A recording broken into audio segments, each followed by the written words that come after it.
আল্লাহ রাব্বুল আলামিন বলেন, এই সূরাতুল ফাতিহা এটা এমন একটা সূরা, যদি কোনো ব্যক্তি এই সূরাতুল ফাতিহা পাঠ করে কোনো পানিতে ফুঁক দেয় এবং ওই পানি পান করে, তাহলে আল্লাহর রহমতে ওই ব্যক্তির ভিতরে যত রোগ আছে এবং বালা মুসিবত আছে সব আল্লাহ দূর করে দিবে।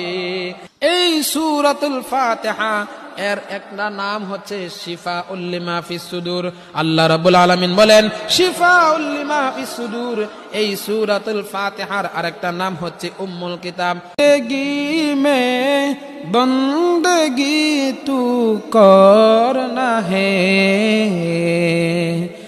जिंदगी में बंदगी तू करना है, जिंदगी में बंदगी